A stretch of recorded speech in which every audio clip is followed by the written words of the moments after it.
ఇది కేసీఆర్ యొక్క ఆలోచన తీరు. అమ్మ ఆయన నేను ఎప్పుడు చెప్తుంటాను ఒక స్పిరిచువల్ లీడర్ అని చెప్తుంటాను. అంటే ఆయన ఏం చేస్తాడంటే ఆయన పరాకాయ ప్రవేశం చేస్తాడు ఎవరి లోపలికైనా.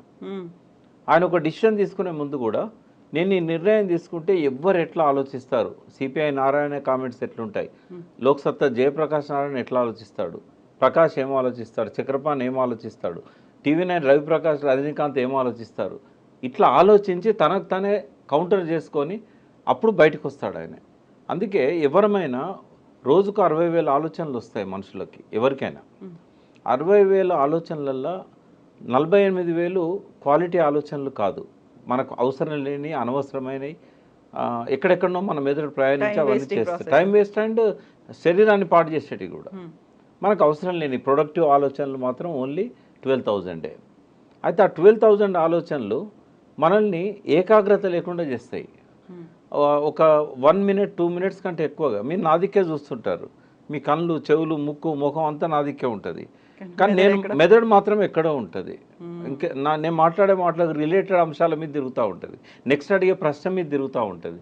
కానీ కేసీఆర్ అట్లా కాదు. కేసీఆర్ ఏకదీక్షతో నిమగ్నమై నిమిషాలు, సెకండ్లు, నిమిషాలు, గంటలు ఒకే దాని మీద ఏకాగ్రతతో ఆలోచిస్తాడు. దాన్నే మెడిటేటివ్ పవర్ అంటారు. ఆయన ఆశ్రమాలకు పోయి మెడిటేషన్ చేయడు, కానీ ఆ ఏకదీక్షతో ఆలోచించడం, ఒకే దాని మీద ఫోకస్ చేయడం అనేది ఒక అద్భుతమైన ఆధ్యాత్మిక ఏమంటారు దాని ప్రాసెస్. అయితే ప్రకాష్ గారు ఇప్పుడు అంత ఆలోచన చేస్తున్నారు, ఎక్కడెక్కడ ఏమవుతుంది, దానికి సంబంధించి వచ్చేటువంటి రిపర్కేషన్స్ ఏంటి, ఇవన్నీ ఆలోచించినప్పుడు ఇక్కడ అన్ని బోల్డ్ అని ప్రశ్నలు కనిపిస్తున్నాయి. నెక్స్ట్ ఏం జరుగుతుంది, ఎంతమంది వెళ్తారో, ఆపే ప్రయత్నం ఏమన్నా జరుగుతుందా, ఆ తర్వాత బీఆర్ఎస్ భవిష్యత్తు ఏమవబోతుంది, ఎంతమంది, ఇన్ని రకాల క్వశ్చన్స్ ఉన్నాయి. అన్నీ ఆలోచన చేసుకుని అక్కడే ఉంచుకుంటే మనకి ఎలా తెలుస్తుంది అసలు ఏం జరుగుతుంది అనేది, ఎవరికైనా ఏం అర్థమవుతుంది? ఆయన మెంటల్గా ప్రిపేర్ అయ్యాడు, ఎవరు మిగిలరు, ఉద్యమ కాలంలో తనతో ఉన్న వాళ్ళే మిగులుతారు. ఇప్పుడు ఎవరైతే ఊగిసలాడుతున్నారో వాళ్ళు అటే మొగ్గు చూపుతారు. ఎందుకంటే గెలిచిన వాళ్ళకు కొన్ని రెస్పాన్సిబిలిటీస్ ఉంటాయి. ఫస్ట్ రెస్పాన్సిబిలిటీ ఏంటంటే కేసీఆర్ గవర్నమెంట్లో విపరీతంగా పనులు చేయించారు, బిల్లులు పెండింగ్ ఉన్నాయి, పోచారం పోవడానికి ప్రధాన కారణం అది. కొన్ని కోట్ల రూపాయల డబ్బులు ప్రతి గ్రామంలో సర్పంచులకు, పార్టీ నాయకులకు రకరకాల పనులు ఇచ్చారు, బిల్లులు ఇవ్వలేదు. కేసీఆర్ కనుక ఎలక్షన్ల ముందే వీళ్ళందరి బిల్స్ సెటిల్ చేసి ఉంటే పోచారం పోయేవాడే కాదు. ఇట్లాంటి ప్రధాన సమస్యలు సంజయ్ కూడా బిల్లుల కోసం పోయాడు. ఆయన డాక్టరు, ఆయన సేమ్ సామాజిక వర్గం, ఆయన పోవడానికి ఇంకో కారణమే లేదు, కేవలం బిల్లులు. అయితే ఇవన్నీ అందరికీ పెండింగ్ ఉన్నాయి. రేవంత్ రెడ్డి చాలా క్లెవర్గా వీళ్ళ బిల్లులు మాత్రం పే చేస్తలేడు. ఆయన దగ్గర ఉన్న పరిమితమైన అమౌంట్ను కాంగ్రెస్లో కొత్త గెలిచిన వాళ్ళే బిల్స్ సెటిల్ చేస్తున్నాడు. వచ్చి రాగానే రైతు బంధు కోసం పెట్టిన డబ్బులని పొంగులేటి శ్రీనివాసరెడ్డికి, ఆ వనపర్తిలో గెలిచిన ఎమ్మెల్యేకి, ఇట్లాంటి వాళ్ళకి అందరికీ ఇచ్చేసాడు. అవి రైతు బంధు డబ్బులు అవి, అందుకే లేట్ అయింది రైతు బంధు. సో అట్లా చేయడం వల్ల ఏమవుతుందంటే ప్రజలు ఒత్తిడి ఉంది వాళ్ళ మీద, మా బిల్లులు లేవమ్మా, మాకు సూసైడల్ టెండెన్సీస్ వస్తున్నాయి, మాకు ఆత్మహత్య తప్ప వేరే మార్గం లేదు. లిటరరీ పోచారం శ్రీనివాసరెడ్డి ఒక స్టేట్మెంటు, ఆయన గవర్నర్ ముఖ్యమంత్రి ఎవరికో ఒక అల్టిమేటం ఇచ్చాడు, నేను నా పిల్లలందరం వచ్చి ధర్నా చేస్తాము మాకు బిల్లులు ఇవ్వకపోతే అనే స్టేట్మెంట్ వచ్చింది పోచారం అంతకుముందు, జాయిన్ కావడానికంటే ముందు. అంటే ఈ స్థాయిలో హరాస్మెంట్ ఉన్నప్పుడు తప్పకుండా వెళ్తారు కదా, ఎవరు అవుతారు? నేను మళ్ళీ చెప్తున్నాను, ఉద్యమ కాలంలో కేసీఆర్తో ఉన్న వాళ్ళు గెలిచిన ఎమ్మెల్యేలు తప్ప ఎవ్వరూ ఉండరన్న సంగతి అందరికంటే ఎక్కువగా కేసీఆర్కు తెలుసు. కాబట్టి ఇవాళ 6 పోవచ్చు, రేపు 10 మంది పోవచ్చు, లాస్ట్కు టీఆర్ఎస్ ఎల్పీ విలీనం చేయడం అనేది రేవంత్ రెడ్డి లక్ష్యం. ఆ లక్ష్యాన్ని చేరుకునేదాకా ఆయన ఆరాధన చేస్తూనే ఉంటాడు ఈ ఎమ్మెల్యేలను. మీ ఊరికి మా ఊరు ఎంత దూరం, మా ఊరికి మీ ఊరు అంతే దూరం. కేసీఆర్ ఏం చేసిండో అదే రిపీటెడ్ యాక్షన్ ఇప్పుడు రేవంత్ రెడ్డి చేస్తున్నాడు. దీనివల్ల కేసీఆర్కి ఏం ఫలితం దక్కిందో రేపు రేవంత్ రెడ్డి కూడా అదే ఫలితం దక్కుతుంది. ఆయన కూడా తట్టబుట్ట సర్దుకొని ఫామ్ హౌస్కి వెళ్ళిపోవాల్సిందే. దానికి కొంచెం టైం ఉంది కదా, ఇంకా 5 ఏళ్ల కాలం అయితే 5 ఏళ్ళు కూడా ఉంటుందని ఎందుకు అనుకోవాలి? ఇప్పుడు తన టీము తను తయారు చేసుకుంటున్నాడు. ఏమైందమ్మా, 63 మందిలో ఆయనతో ఉన్నది హార్డ్లీ 30 నుంచి 35 మంది. అది కూడా ఆయన కొత్తగా టికెట్లు ఇచ్చి గెలిపించుకున్న వాళ్ళు కొందరు. ఈ 30 నుంచి 35తోనే ఆయన గవర్నమెంట్ కాపాడుకోలేడు. ఒక పెద్ద ఏమంటారు కల్లోలం ఇవాళ జరుగుతూ ఉంది కాంగ్రెస్లో, రాష్ట్ర కాంగ్రెస్ పార్టీలో. ఒక సముద్రంలో కదా సునామీ వచ్చే ముందు కల్లోల జలాలు ఎట్లుంటాయో, ఆ సునామీ రాకముందు ఉన్న పరిస్థితే ఇవాళ వీళ్ళ పార్టీలో ఉంది. కాబట్టి ఇవాళ Ponguleti Srinivasa Reddy first threat, Uttam Kumar Reddy second threat, Bhatti third threat. అక్కడనేమో అనుమానాలు మొదలైనాయి రేవంత్ రెడ్డి మీద. ఎట్లా గెలుస్తారు? బీజేపీ 8 సీట్లు ఎట్లా గెలిచింది? అందులో 4 సీట్ల మీద వాళ్ళు ఎంక్వైరీ చేసినట్టయితే ఖచ్చితంగా రేవంత్ రెడ్డి బీజేపీలో 4 సీట్లను గెలిపించాడనేది రుజువులు దొరుకుతాయి. ఈ పరిస్థితుల్లో ఒక ట్రస్ట్ అనేది ఉండదు రేవంత్ రెడ్డి మీద. అవసరానికి వాడుకుంటారు రేవంత్ రెడ్డిని. ఏదో ఒక రోజు రేవంత్ రెడ్డి ప్లేస్లో ఇంకొక చీఫ్ మినిస్టర్ వస్తాడు. ఆ పరిస్థితి వస్తుందని రేవంత్ రెడ్డి తెలుసు, ఆ పరిస్థితి వస్తుందని రాహుల్ గాంధీకి తెలుసు, ఆ పరిస్థితి తీసుకొచ్చే వాళ్ళకు కూడా తెలుసు. ఆ పరిస్థితి వచ్చినాడు ధిక్కరించి కాంగ్రెస్ను, తనతో వచ్చిన టీఆర్ఎస్ ఎమ్మెల్యేలని, బీఆర్ఎస్ ఎమ్మెల్యేలని, తను టికెట్లు ఇచ్చిన ఎమ్మెల్యేలను తను 65, 62, 63 దాకా కాపాడుకోవాలి. కానీ బిగ్ డ్రీమర్ రేవంత్ రెడ్డి. ఆయన 70, 80 దాకా తన సంఖ్యను తీసుకుపోవడానికి ఎవరితోనైనా అండర్స్టాండింగ్కి వస్తాడు.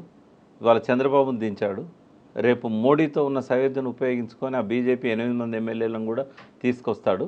ఆ ఈడీని, సిబిఐని తనకు దరికి రాని ఎమ్మెల్యేల మీదకి పంపిస్తాడు. ఏదైనా జరగవచ్చు. ఇప్పుడు ఏదైనా జరగవచ్చు. రేవంత్ సర్కార్కి కావాల్సినటువంటి ఆ మద్దతు ఎమ్మెల్యేల దగ్గర నుంచి లేదు అనుకున్నప్పుడు కేసీఆరే ఒక రకమైన స్ట్రాటజీని ఉపయోగించి తనకున్నటువంటి ఈ ఎక్స్పీరియన్స్ ఇంతకాలం జరిగిందంతా చూసిన తర్వాత ఆ దిశగా ఎందుకు ఆలోచించలేకపోయారు మరి? కేసీఆర్కి ఇప్పుడు ఒక మంచి సమయం దొరికిందమ్మా. ఆయన ఒకటి ఫస్ట్ హెల్తీగా ఉండడానికి రిలాక్స్ కావాల్సిన అవసరం ఉంది. రెండవది మళ్ళీ లేవడానికి వాళ్ళు ఏమంటున్నారు, వాళ్ళ పార్టీ వాళ్ళు, ఫీనిక్స్లో నుంచి కేసీఆర్ మళ్ళీ లేస్తాడు ఒక పక్షిలాగా, ఫీనిక్స్ పక్షిలాగా. నేనేమంటున్నా, అంత అధ్వాన్నమైన పరిస్థితి మీకు లేదు బాబు, బూడిద కాలేదు మీరు. ఇవాళకి మీకు గ్రామాలలో వార్డు మెంబర్ల దగ్గర నుంచి జిల్లా పరిషత్ చైర్మన్ల దాకా పటిష్టమైన లీడర్షిప్ ఉంది, 60 లక్షల మెంబర్షిప్ ఉంది, క్రియాశీలక కార్యకర్తలు ఉన్నారు. చేసిన తప్పేందంటే వాటిని అనుసంధానం చేయలేదు. ఒక దారం సూది పట్టుకొని పూలన్నీ వెతుక్కుంటూ కూర్చుకుంటూ పోయినట్టయితే కేసీఆర్కి ఒక అద్భుతమైన మాల ఏర్పడుతుంది, లీడర్షిప్ మాల. ఆ పని చేయడానికి ఇప్పుడు ఆయనకు ఆ విశ్రాంత సమయాన్ని ఉపయోగించుకున్నట్టయితే ఒక్కటి గుర్తుపెట్టుకోండి, కేసీఆర్ బలం ఎమ్మెల్యేల స్ట్రెంత్లో లేదు, కేసీఆర్ బలం ఎమ్మెల్సీలలో లేదు. కేసీఆర్ బలం ప్రజల లోపల రేకెత్తుతున్న కొత్త ఆలోచనలు, పశ్చాత్తాపం లోపల ఆయన బలం ఉన్నది. ఇవాళ జేకొట్టిన చేతులే ఇవాళ నిరుద్యోగుల పిడికిళ్ళై బిగిస్తున్నారు. ఏ బొగ్గు గనులలోనైతే 100% ఓట్లు కాంగ్రెస్కి వచ్చినాయో ఒక్క సీటు కూడా రాలేదు బొగ్గు గనుల ప్రాంతంలో. ఆ బొగ్గు గనుల లోపలనే ఇవాళ మంట మండుతున్నది, గనులు వేలం వేసినందుకు. రైతుల లోపల అసంతృప్తి, కాళేశ్వరం నీళ్లను ఏసంగి పంటలకు ఇవ్వకుండా మార్చిన నాడే మొదలైంది. మళ్ళీ ఆత్మహత్యల దిక్కు సమాజం పోతున్నది, చేనేతకారుల ఆత్మహత్యలు పెరుగుతూ ఉన్నాయి. ఇవన్నీ కేసీఆర్ బలమమ్మ. ఈ ప్రజల లోపల వస్తున్న అయ్యో మేము తప్పు చేశామే అనే ఒక పశ్చాత్తాపం, అది 1% ప్రజల్లో ఉన్నా కూడా అందులో కేసీఆర్ బలం ఉంది. నిరాశ నిస్పృహల్లో కేసీఆర్ బలం ఉన్నది. అయ్యో కేసీఆర్ ఉన్నప్పుడు ఇట్లా జరగలేదే అనే ఆలోచనలల్లో కేసీఆర్ బలం ఉన్నది. ఆలోచనలే పెట్టని కోట. నేను ఇంకా కొంచెం పోయిటిక్గా చెప్తాను. తొలి సంధ్య వేళలో తన కిరణాలతోని వెలుగులు పంచి మండు టెండల్లా కొలిమిలాగా మారి అస్తమిస్తున్న సూర్యుడు రేవంత్ రెడ్డి. మసక చీకట్లు తొలగిపోతుంటే సూర్యోదయం అడుగులేస్తున్నవాడు కేసీఆర్. కాబట్టి భవిష్యత్తు కేసీఆర్ తప్ప భవిష్యత్తు రేవంత్ రెడ్డి కాదు. అయితే ఇప్పటికి ఉన్న వాళ్ళందరూ వెళ్ళిపోయిన తర్వాత, ఎమ్మెల్యేలందరూ వెళ్ళిపోయిన తర్వాత, గతంలోనే ముందు నుంచి టీఆర్ఎస్ పార్టీ కోసం పనిచేసినటువంటి కార్యకర్తల్ని నాయకులుగా ఎదవనివ్వలేదు, లేకుంటే వాళ్ళకి సరైన అవకాశాలు ఇవ్వకుండా పక్క పార్టీల నుంచి తెచ్చుకున్నారు అనుకున్నప్పుడు అక్కడ ఒక అసంతృప్తి ఉంది. ఇక్కడ నుంచి వెళ్ళిపోతున్న వాళ్ళలో ఇక్కడ ఒక గ్యాప్ అనేది కూడా ఏర్పడుతుంది. దీన్ని ఎలా ఫీల్ చేసుకుంటారు? మీరు అన్నట్టుగా ఇప్పటికే అయితే ఫామ్ హౌస్కి వచ్చిన వాళ్ళని కలుస్తున్నారు, అంతకు మించి పెద్ద కార్యాచరణ ఏమీ కనిపించట్లేదు. ఇవన్నీ అన్నప్పుడు మళ్ళీ తిరిగి ఆ బలాన్ని ఎలా పునరుద్ధరించుకుంటారు? ఒకటి, తను చేసిన తప్పులను సమీక్షించుకోవడానికి ఇది ఒక మంచి సమయం. ఆ తప్పులను ఎవరైతే బాధితులు ఉన్నారో వాళ్ళతో పంచుకోవడానికి పొరపాటు జరిగింది, ఇప్పటి నుంచి మనం మంచిగా పోదాం, నేను మళ్ళీ అటువంటి రిపీట్ చేయను అనే ఒక విశ్వాసాన్ని, నమ్మకాన్ని ఆ క్యాడర్లో కలిగించాల్సిన అవసరం ఉంది. రాజకీయాల్లో ఎవరు పనికిరాని వాళ్ళు కాదు, క్రికెట్లో ఏ బాల్ కూడా పనికిరానిది కాదు. ప్రతి బాల్ను అవసరమైతే ఉపయోగించుకునే విధంగా బ్యాట్స్మెన్ సిద్ధంగా ఉండాలి.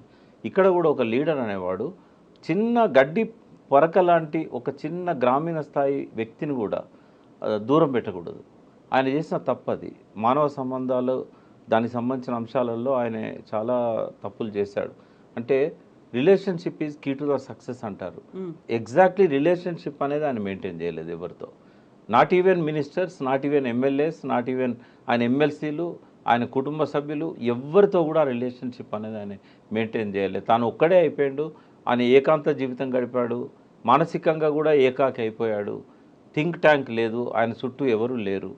ఇవాళ దాన్ని ఓవర్కమ్ కావాల్సిన అవసరం ఆయనకుంది. రియలైజ్ అయ్యారా? ఆయన రియలైజ్ అయితేనే ఆయనకు భవిష్యత్తు ఉంటుంది. లేకుంటే ఈ గ్యాప్లో ఇంకొక పార్టీ వస్తుంది.